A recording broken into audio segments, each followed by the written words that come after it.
নমস্কার, আমি astrologer doctor Anjana Shastri.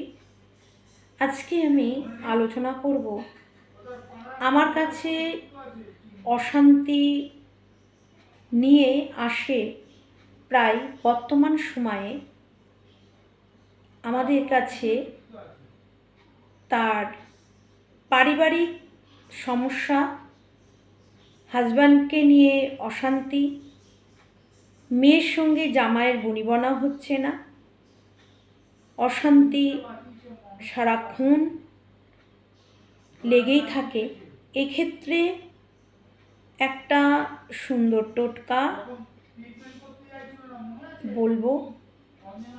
আপনারা এই টোটকাটা সোমবার এবং শুক্রবার করবেন। 3টে সোমবার 3টে শুক্রবার করুন।